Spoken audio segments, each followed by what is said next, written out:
All right, welcome to the beginning of a series that I'm going to do. I've been asked by by a couple of friends actually, to make videos explain coffee on more of like as one put it, a white belt level.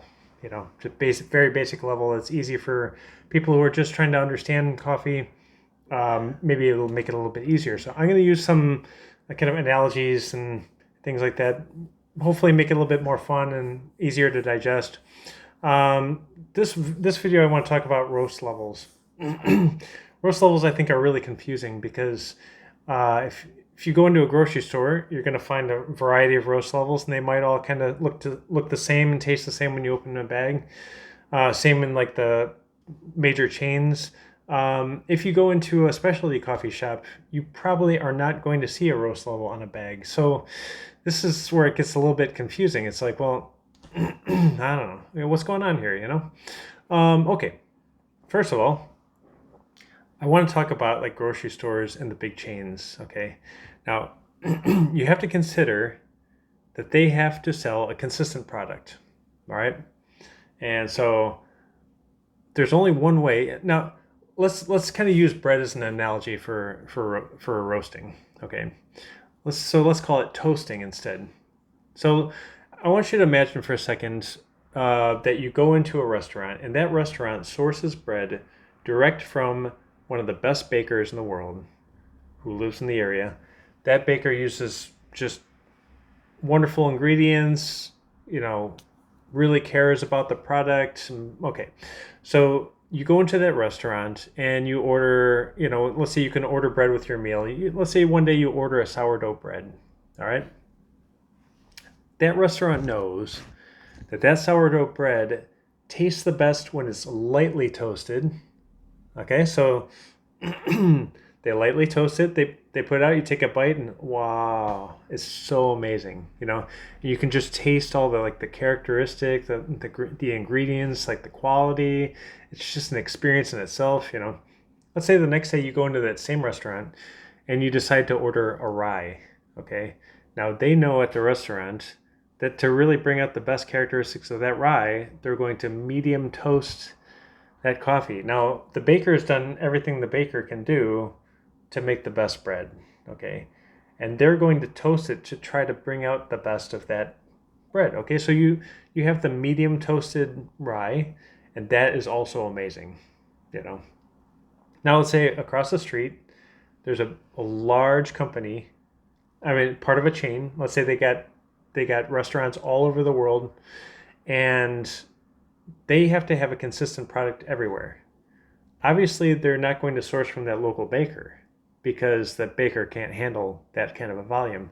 So they get bread from everywhere, random places, and they just kind of, they got this big, huge pile, and they've got, kind of bread that would be like on the sourdough side, and they've got some like rye type bread, and just a general mix, let's say, but all kind of low characteristic bread. So actually, sourdough wouldn't be included in that, let's say, but just generic bread.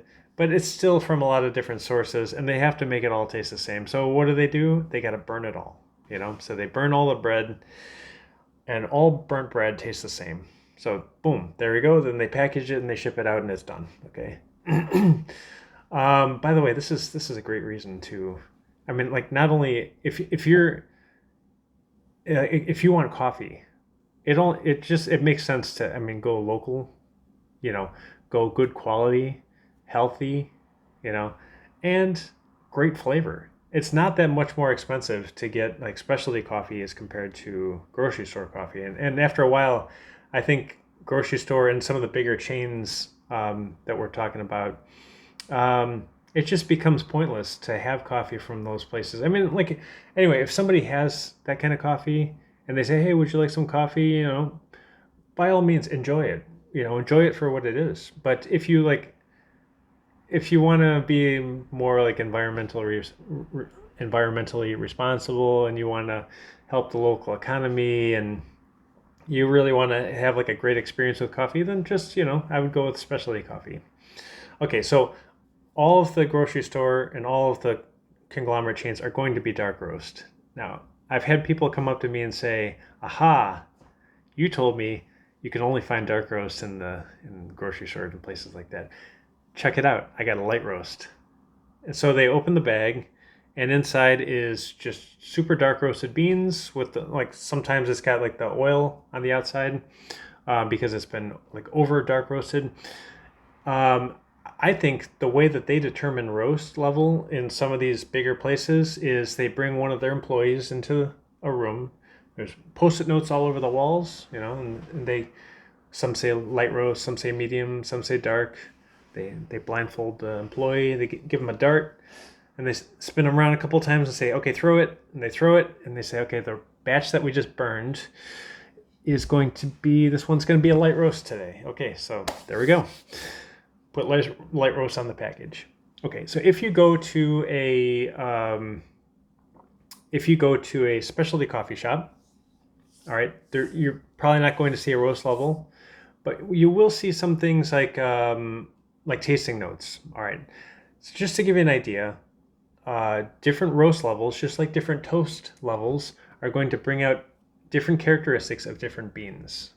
All right, so if you look at a package and you see some tasting notes, in elevation, by the way, especially high elevation. Let's say, but we have a video on elevation, but let's say you look at the tasting notes and it says it has a lot of bright flavors, like fruity flavors, candy, floral, strawberry, blueberry, things like this.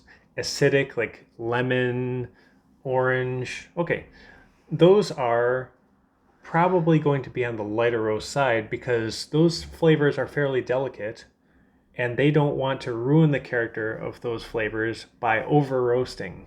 All right, so basically to hit those actual tasting notes, they got to stay on the lighter roast side for those. So okay, so that's what you can sort of expect from that, and then we'll learn how to extract that in the next video. We'll do a video on extraction. Because we want to hit that character. We want to draw the character from that bean. We don't want to miss it, right? Okay, so on the medium roast side, that's when you're going to, like that roast profile, medium roast, is going to bring out more notes like nutty, chocolatey. You'll see those kinds of notes. Generally, if you go into a specialty coffee shop, they're not going to have many dark roast options, but you can ask them. I would ask them, say, hey, what's your roast level? You can just ask them also, what's your roast level on this bag? Is it more on the lighter side? It's a little bit subjective, and there's a range, so they might say it's a little bit on the lighter side, lighter medium. It's kind of borderline like that. So anyway, okay. We'll talk in the future about, we'll talk in the future about like elevation. So actually, elevation and roast level tend to go hand in hand. Light roasts I think are going to be more for like the higher elevations. Medium roast for medium elevations, and then generally grocery stores and the big chains, they do the dark roast for the lower elevations, and that's kind of more of like the standard coffee that you'll find pretty much anywhere. So hope this helps with the understanding roast levels or toast levels if you want to think about it that way. Any questions you have, you can always ask. If you know me, give me a call. I'll just be here drinking a cup of coffee. All right. Thank you very much. Cheers.